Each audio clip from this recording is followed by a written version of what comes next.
Aquí comienza Reencuentro, una cita con nuestra tradición y los temas de la actualidad a la luz de la Torá. Reencuentro le propone un encuentro con el judaísmo. Conduce Alberto Rusco Lequier.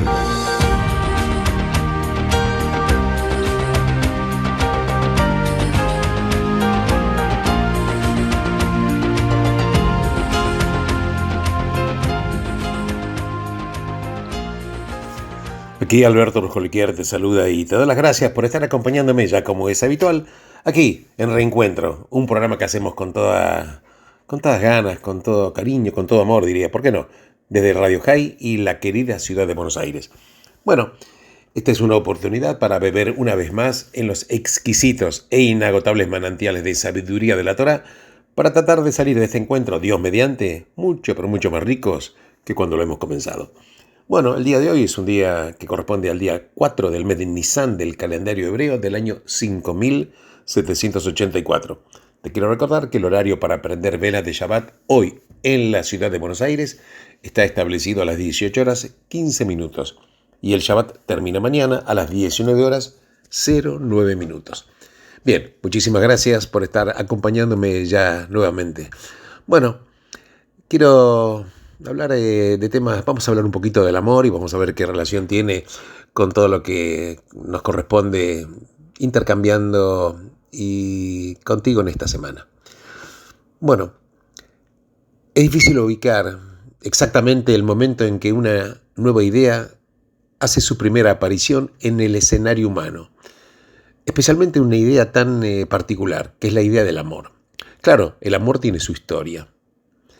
Está en el contraste, por ejemplo, que encontramos en el pensamiento griego y luego cristiano entre eros y ágape, el deseo sexual y el amor abstracto por la humanidad en general.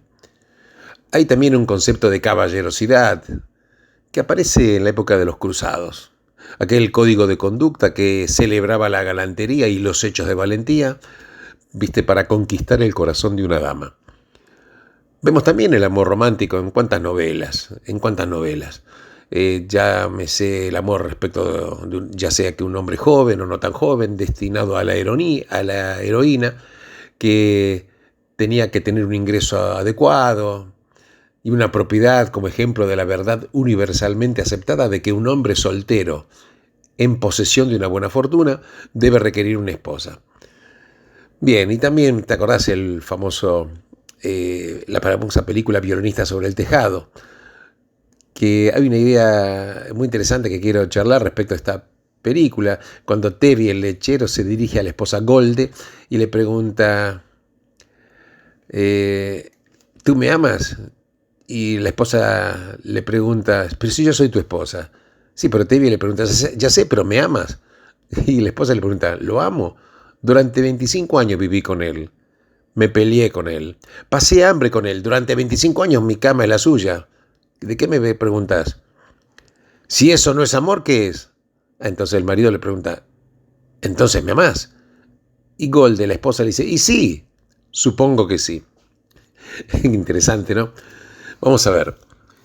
La historia íntima de la humanidad también es en parte la historia de la idea del amor. Y en algún momento una nueva idea hace la aparición en el Israel bíblico. Vamos a ver un pasaje muy importante del libro de uno de los profetas de la Biblia, que era Oseas, este profeta Oseas. Este profeta Oseas vivió en el siglo 8 antes de la era común. En aquel momento el reino estaba dividido a partir de la muerte de Salomón. Oseas vivía en el reino del norte, y este reino del norte había caído después de una época de paz y prosperidad, cayó en la anomia, en la idolatría y en el caos. Pero también te quiero comentar que entre los años 747 aproximadamente hasta el 730 o 732, antes de la era común, claro, hubo no menos de 5 reyes, como resultado de intrigas y de luchas sangrientas por el poder. El pueblo, está escrito, se había relajado. Y está escrito, lo dice Oseas, no existe fidelidad ni bondad. No hay reconocimiento de Dios en la tierra, hay insultos, hay mentiras, asesinatos, robos, adulterio. Rompen todos los límites y hay matanza tras matanza. Claro, Oseas sabía que el destino del pueblo de Israel dependía de su sentido de misión. Fiel a Dios, el pueblo iba a ser capaz de hacer cosas extraordinarias, sobrevivir incluso frente a imperios y generar una sociedad única en el mundo antiguo, de dignidad igual para todos sus ciudadanos bajo la soberanía del Creador del cielo y de la tierra. Pero claro, si hubiera una ausencia de fe, en cambio resultaría en un poder menor del Oriente Medio, cuyas posibilidades de supervivencia frente a los más poderosos depredadores políticos sería mínima. Entonces, ¿qué es lo que hace que el libro de Oseas sea excepcional? Y es el episodio precisamente con el que comienza. Dios le dice al profeta que se case con una prostituta para ver lo que se siente al tener un amor infiel. Solo entonces Oseas podrá tener una idea del sentimiento de traición a Dios por parte del pueblo de Israel. Claro, habiéndolo liberado de la esclavitud y llevado a su tierra, Dios vio cómo olvidó el pasado, violó el pacto y adoró a dioses extraños. Sin embargo, no lo puede abandonar, porque pese al hecho de que el pueblo lo abandonó al Creador, el Creador no puede abandonarlo al pueblo. Claro, este es un pasaje muy fuerte porque expone una idea de que cuanto más ama el pueblo a Dios, más el Creador ama al pueblo judío. Porque sabes que la historia de Israel es una historia de amor entre el Dios fiel y su pueblo que muchas veces fue infiel. Aunque a veces Dios se enoja, no puede hacer más que perdonar. Llevará al pueblo a una especie de, yo diría, luna de miel, y va a renovar el vínculo matrimonial con él. Incluso cuando está escrito por Oseas, entre otras cosas dice: me casaré con justicia y rectitud, con amor y compasión, me casaré contigo con fidelidad y conocerás al Señor. Esto está escrito por el profeta Oseas. Y es esta última frase, cuando dice me casaré contigo con fidelidad y conocerás al Señor, es una comparación explícita entre el pacto y el matrimonio. Es lo que pronuncian precisamente los hombres judíos cuando se colocan el tefilim en la mano, poniéndolo sobre el dedo como una alianza matrimonial. Claro, un versículo en medio de esta profecía merece una observación muy especial, porque tiene dos metáforas complejas que hay que dilucidarlas, una a la vez. En ese día, declara el Señor, tú me llamarás mi esposo, ya no me llamarás mi amo. Así está escrito por Oseas. En ese día tú me llamarás mi esposo, en hebreo se dice esposo, sería como Ishi, y ya no me llamarás mi amo, Baali. Claro, este pasaje tiene una intencionalidad, porque Baal en hebreo significa mi esposo, pero en un modo altamente específico sería amo, dueño, el que posee y controla. Porque acá señala un dominio físico, legal y económico. Baal también era el nombre del dios canaanita, a cuyos profetas desafió Elías en la famosa confrontación en el Monte Carmel. Baal, que muchas veces fue ilustrado como si fuera un toro, era el dios de la tormenta, el que venció a Mot, el dios de la esterilidad y la muerte. Baal era la lluvia que impregnaba la tierra y la hacía fértil. Porque la verdad que la religión de Baal era la adoración del dios del poder. Pero el profeta Oseas contrasta este tipo de relación con el otro término hebreo para esposo, que es Ish. Aquí entonces reproduce las palabras del primer hombre a la primera mujer. Y está escrito: esta es ahora hueso de mis huesos y carne de mi carne. Ella será llamada mujer, Isha, porque fue tomada del hombre, Ish. Esto está escrito en Génesis. Entonces, acá vemos que la relación masculino-femenina se predica con algo distinto al poder, algo distinto a la dominación, algo distinto a la posesión y el control. Porque hombre y mujer se confrontan uno al otro, pero en igualdad y diferencia. Claro, cada uno es la imagen del otro, siendo, no obstante, separados y distintos.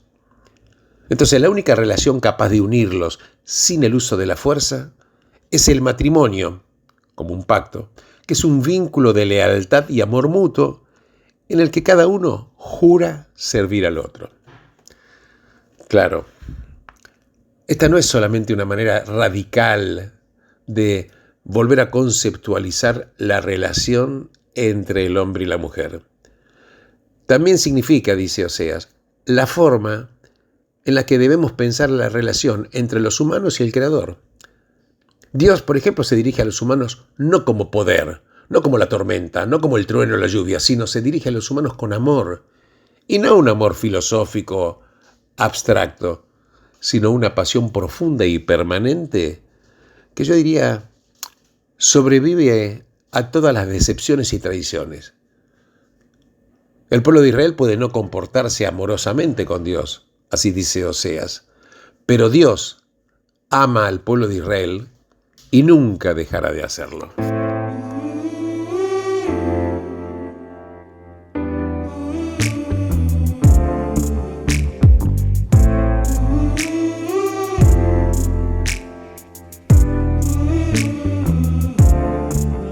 תכף את אומרי שאת הולכת, תכף את אומרי שאת חוזרת, תכף השעות יהפכו לשבועות ותגידי שהייתי לא בסדר. הנה אני מסדר את החדר, תכף נשדר אותו התדר, תכף תובנות יפרקו את החומות ואולי נוכל לראות. תגידי לי מה יש בכלל להתרגש מכל מה שאומרים עלינו, מה הם כבר יודעים בינינו. אני לא שונא, מותר להיות שונה, ואז הם שואלים אותי ואז אני עונה. הכל רץ, וגם אם את צריכה ללכת, וגם אם את צריכה ללכת תיקח. הכל רץ, וגם אם את צריכה ללכת, גם אם את צריכה ללכת. בא לי לדבר איתך על אמת, עכשיו שאת לבד ואת נושמת, בינינו מה נשאר, אני חצי מאושר לראות שאת שמחה ומחייכת. שוב אני סוגר לך את הדלת, אולי עוד נסנמס ביום הולדת, כי לא עשינו משהו רע ובטח לא הייתה ברירה, ואיך אמרתי בדירה הישנה שלך זוכרת. תגידי לי מה יש בכלל להתרגש מכל מה שאומרים עלינו, מה הם כבר יודעים בינינו. אני לא שונא, מותר להיות שונה, ואז הם שואלים אותי ואז אני עונה. הכל רץ, וגם אם את צריכה ללכת, וגם אם את צריכה ללכת כאן. הכל רץ, וגם אם את צריכה ללכת, גם אם את צריכה ללכת. רציתי רק לשאול איך בלימודים, שמעתי שהשלמת גם עם ההורים, יפה לך השיער הזה נראה מדהים, אני בדיוק אותו דבר רק בלי המדים. בואי נעביר הכל לסמול טוק, תעמדי על שלך אבל עוברים על החוק. אני רציתי לחבק ולמחוק, להיפגע ולשטרוק את הדלת לטרוק, כי חצינו את הקו קו. חשבת שאני כלב? הב עשיתי קעקוע של טף לב, לזכור את המסיבות שלנו דאב דאב, לא נשאר בעבר רק נזכר מה אמרת לי, שביום מן הימים את תחזרי ולנצח. לא מאמין ששיקרת לי, רואים זה כתוב לך בענק על המצח. תגידי לי מה יש בכלל להתרגש מכל מה שאומרים עלינו, מה הם כבר יודעים בינינו. אני לא שונא, מותר להיות שונה, ואז הם שואלים אותי ואז אני עונה. הכל רץ, וגם אם את צריכה ללכת, וגם אם את צריכה ללכת רץ. הכל רץ, וגם אם את צריכה ללכת, אז אני עונה. הכל רץ,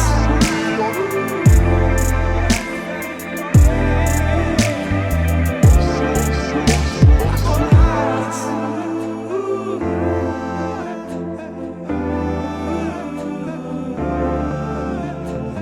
En pocas palabras, la manera en que nos relacionamos con el Creador afecta nuestra relación con otros pueblos.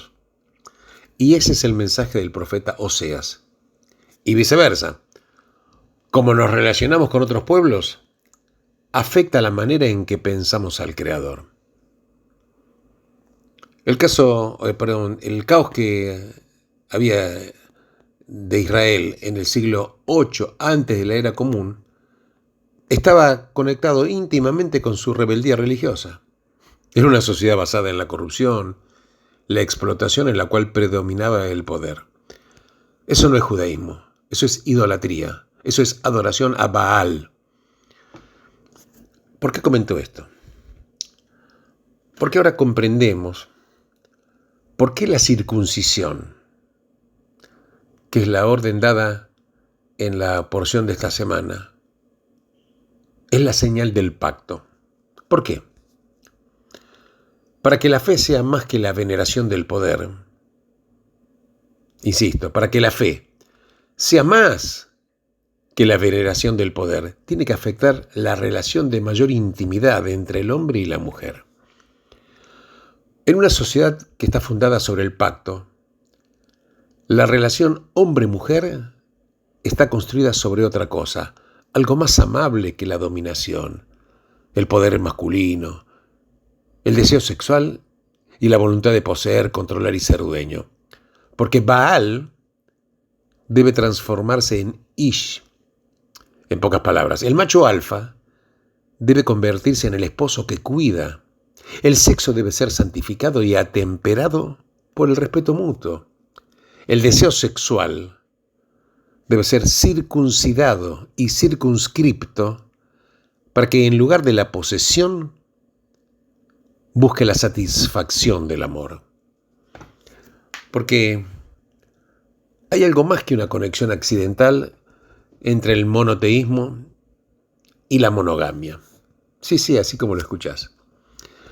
Aunque la ley bíblica no exige la monogamia, sin embargo, la describe como el estado normativo en el comienzo de la narrativa humana. Por ejemplo, Adán y Eva, un hombre y una mujer.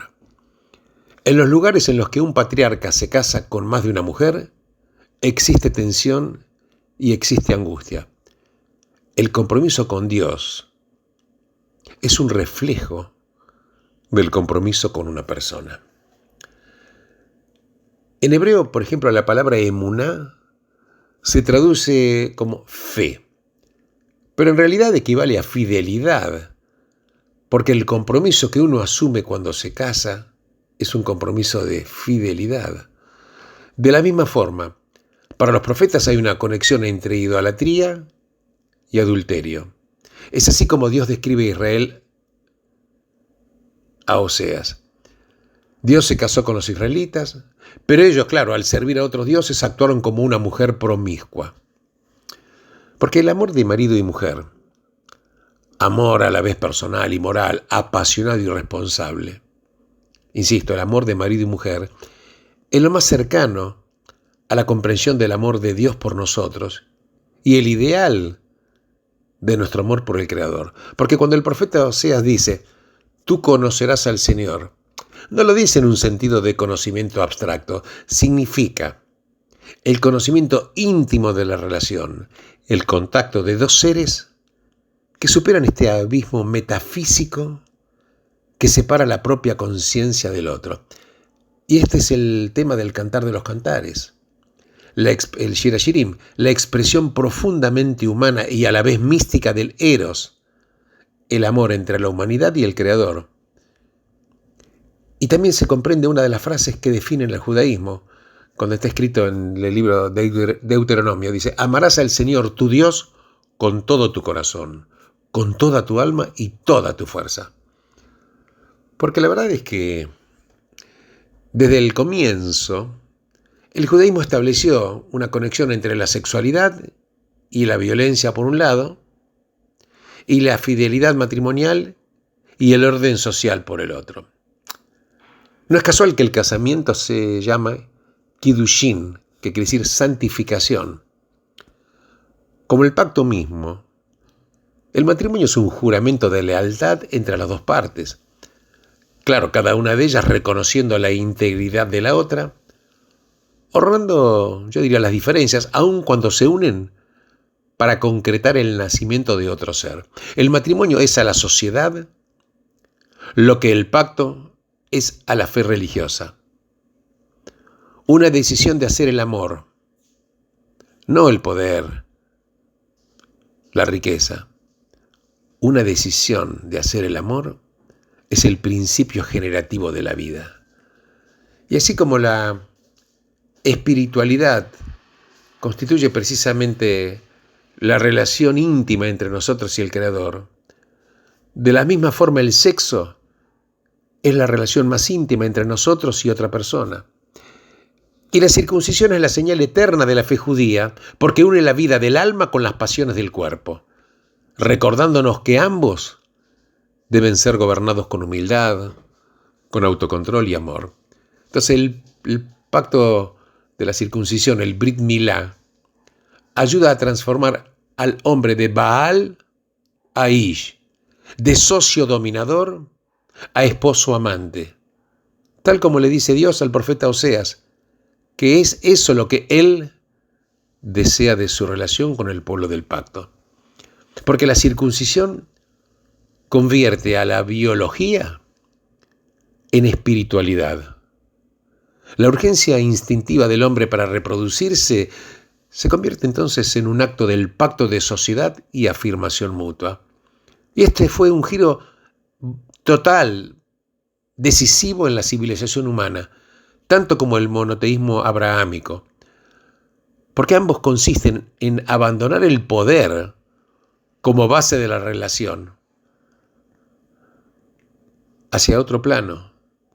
El poder no puede ser la base de la relación. Y la circuncisión, en definitiva, es la expresión de la fe que vive en el amor.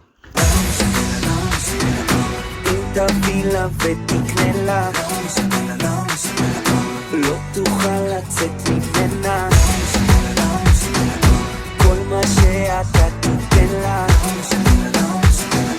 לא תיתן לך עוד רגע And she goes like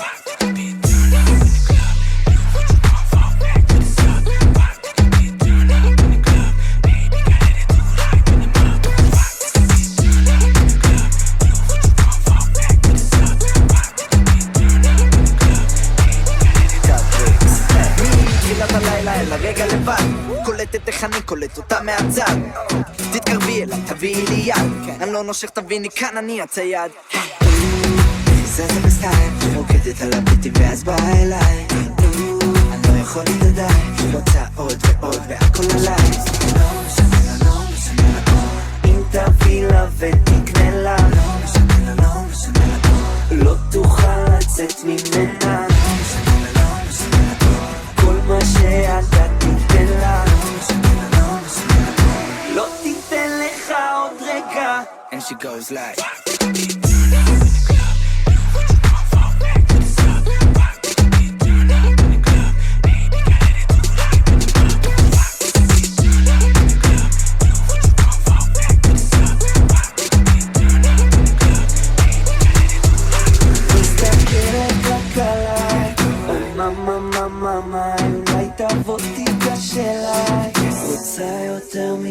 היא אומרת לי בואי בואי אני רואה לה בעיניים שפרוב בואי היא צריכה יותר מהי לבוא אליי לשחק איתה כאן כמו טוי טוי כמו טוי טוי לא משנה לה לא משנה לה עוד אם תביא לה ותקנה לה לא משנה לה לא משנה לה עוד לא תוכל לצאת ממנה לא משנה לה לא משנה לה עוד כל מה שאתה תיתן לה לא משנה לה לא משנה לה עוד לא תיתן לך עוד רגע She goes like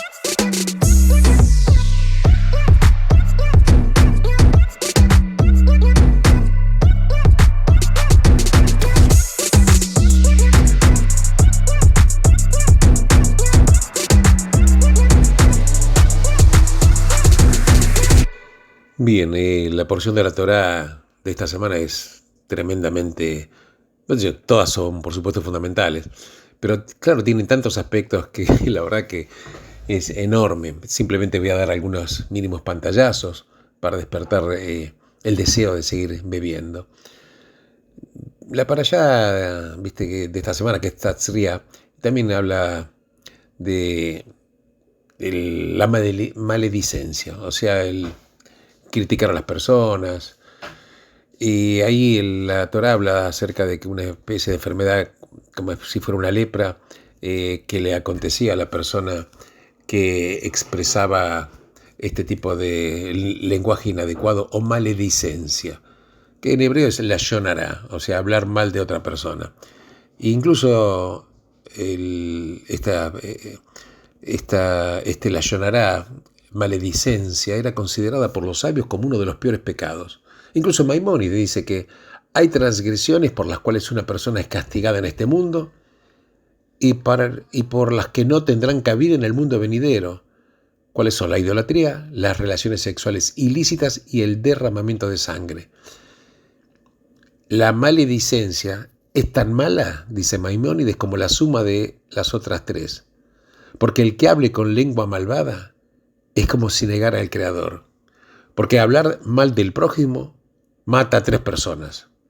Mata al que habla mal, mata al que acepta estas palabras y mata a aquel de quien se habla. Vamos a seguir viendo un poquitito más en la historia nuestra. Bueno, a comienzos del siglo XIII, por ejemplo, hubo una disputa muy grande entre los que estaban de acuerdo con Maimónides y los que lo criticaban a Maimónides.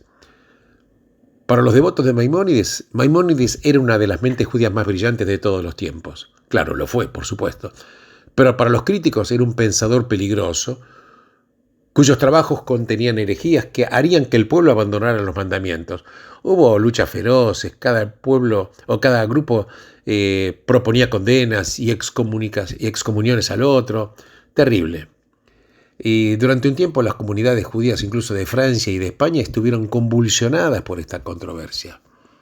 Incluso en 1232, los libros de Maimónides fueron quemados por los monjes dominicos.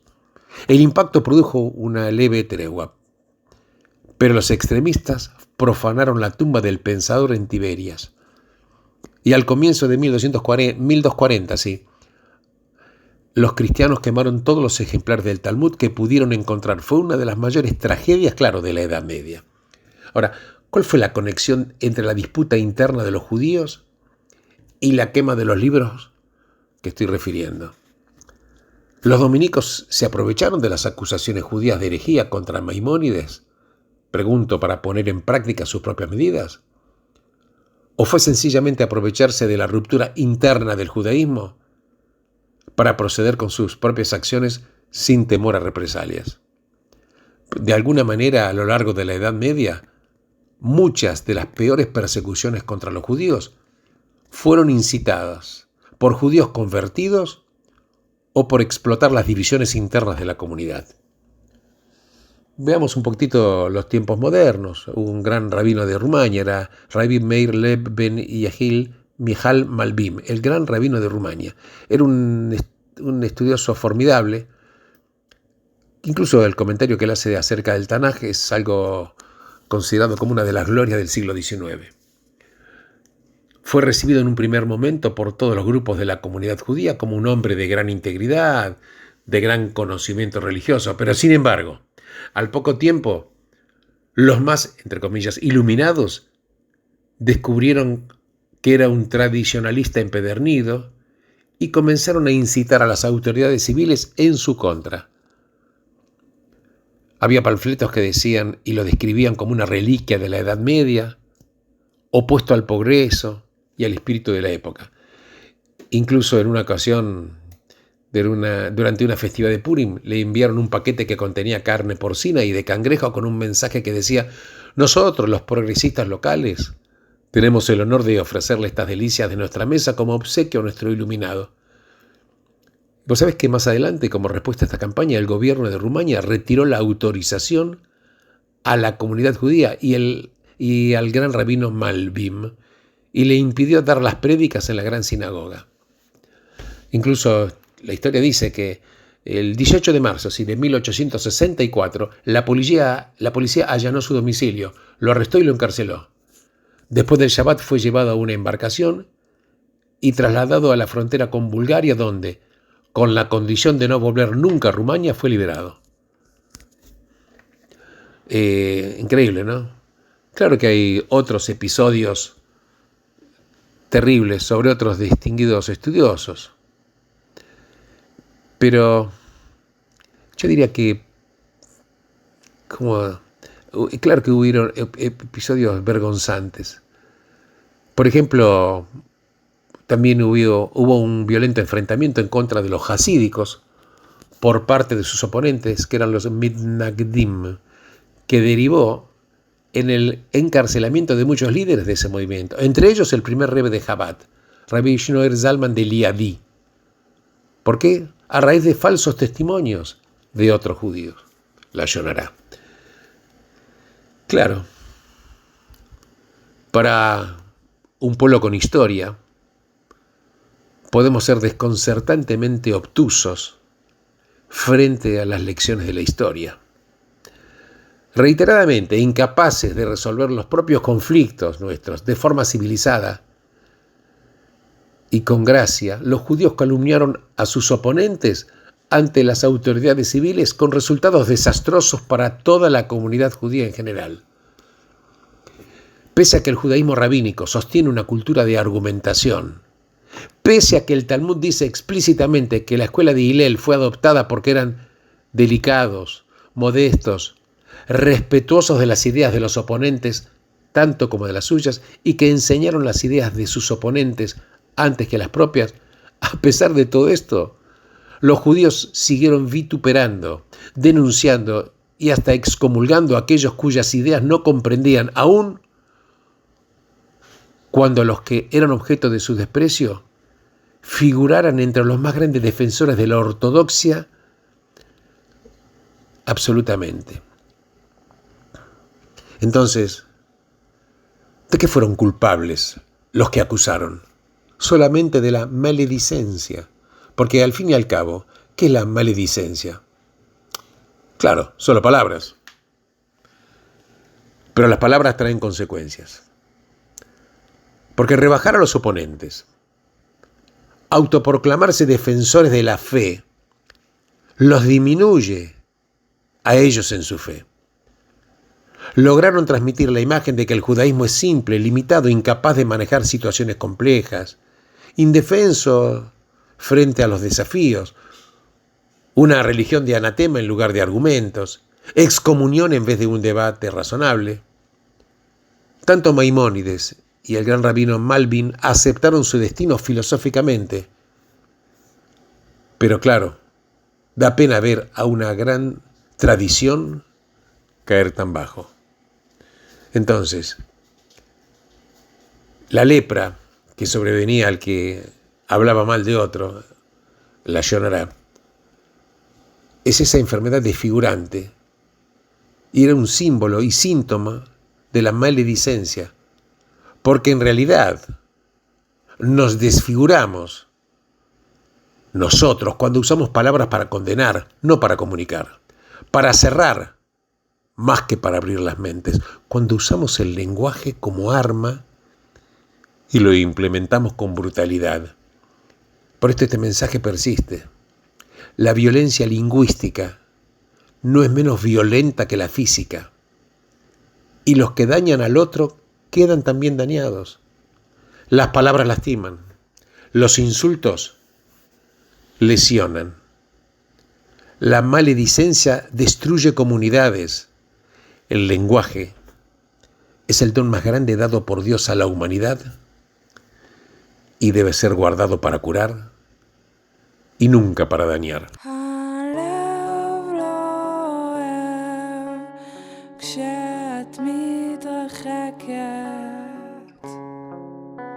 הגוף שלי בוער ומתחנן, הלב לא אוהב כשאת מתרחקת, הגוף שלי בוער ומתחנן.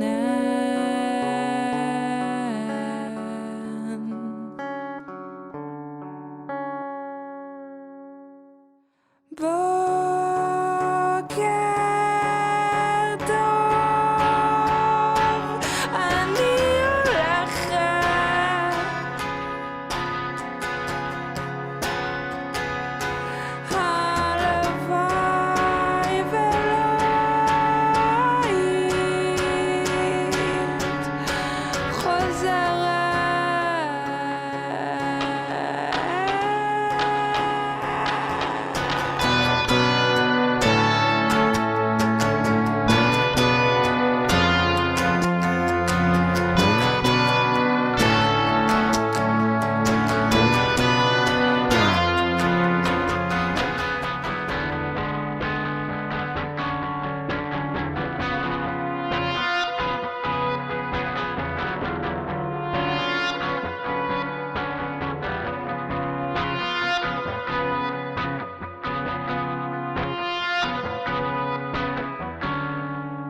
תדאג לי,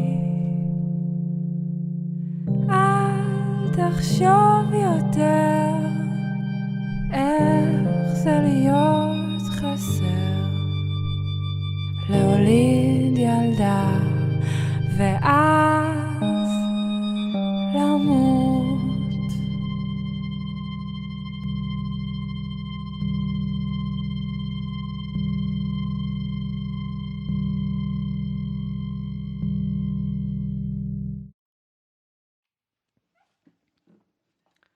One, two, three, four.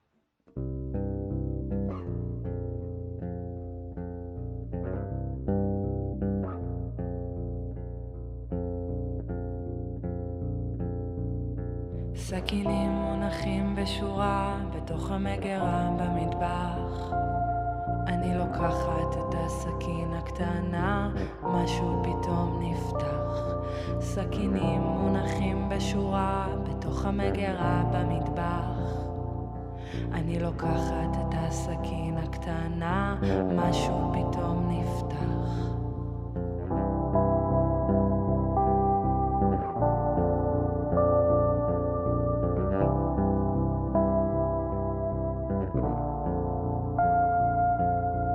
הלב חוזר לתפקוד מלא.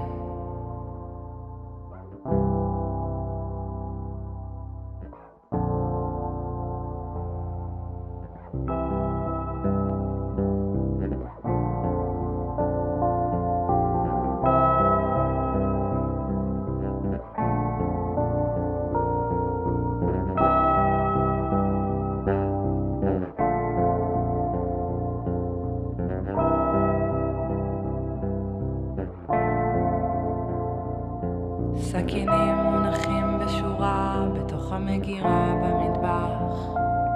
אני לוקחת את הסכין הקטנה, משהו פתאום נפתח.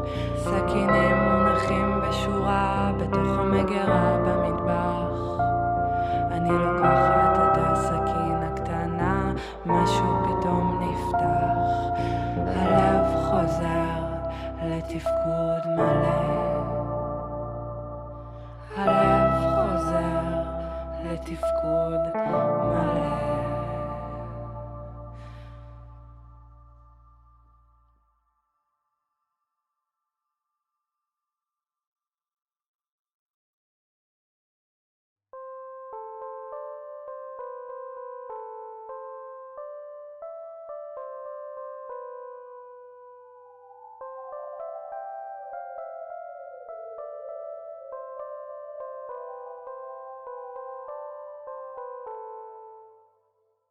לא משנה כמה זה כואב, לא משנה למה זה כואב, לא. אנחנו כאן לחבק ולאהוב אותך, כשבחוץ אף אחד לא אוהב.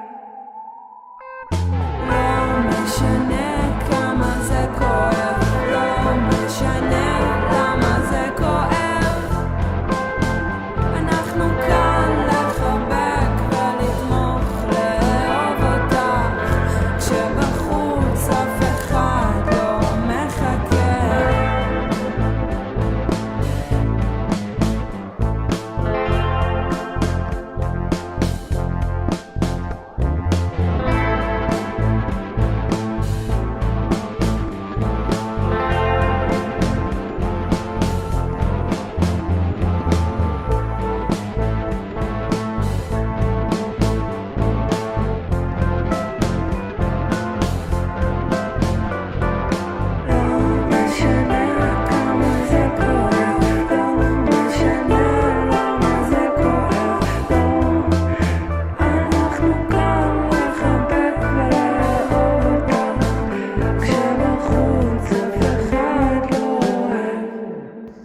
Bien, ya nos estamos acercando a la terminación de este programa.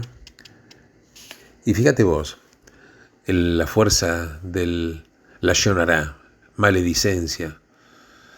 Pero también hay un Lashon Hatov, que es la forma correcta de hablar. Así que aquí tenemos que tener mucho, pero mucho cuidado con las palabras, porque las palabras desencadenan luego los hechos. Te quiero recordar que el día de hoy, día 4 del mes de Nisan, del año 5784, del calendario hebreo, el horario para prender velas de Shabbat en la ciudad de Buenos Aires está establecido a las 18 horas 15 minutos y el Shabbat termina mañana a las 19 horas 9 minutos. Quien te habla, Alberto Rojolequier, te agradece enormemente de haber compartido conmigo este espacio. Te deseo lo mejor en el lugar en el cual te encuentres y Shabbat Shalom.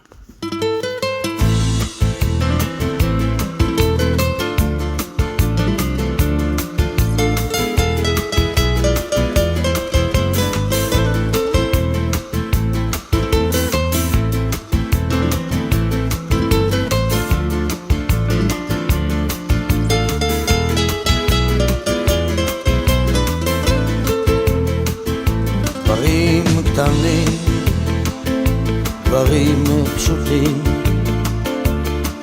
וקצת הפתעות באמצע הדרך, זמנים חולפים ומשתנים.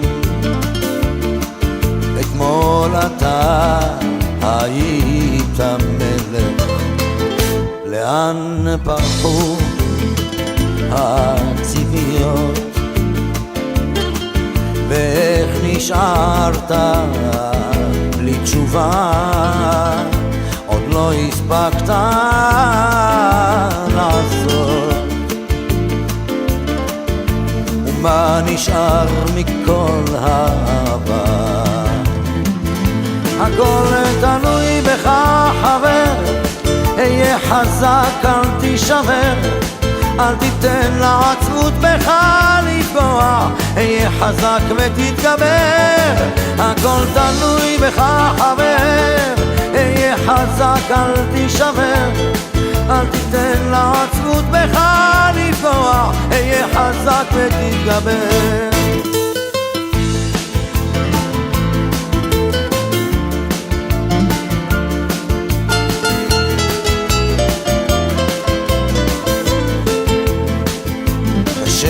לראות, אך לפעמים גלגל נסגר באמצע הסיפור, ואין כבר כוח לגופך יותר למשוך. יכולת לוותר אבל לך אסור. הכל תלוי בך חבר, היה חזק אל תישבר, אל תיתן לעצמות בך לפגוע, היה חזק ותתגבר. הכל תלוי בך חבר, היה חזק אל תישבר, אל תיתן לעצמות בך לפגוע, היה חזק ותתגבר.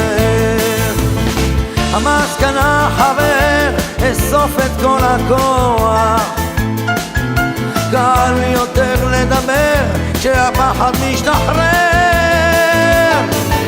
למרות הכל אתה מבין שזו הדרך,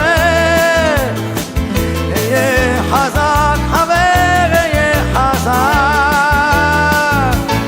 הכל תלוי בך חבר, היה חזק אל תישבר, אל תיתן לעצמות בך לפגוע, היה חזק ותתגבר. הכל תלוי בך חבר, היה חזק אל תישבר, אל תיתן לעצמות בך לפגוע, היה חזק ותתגבר.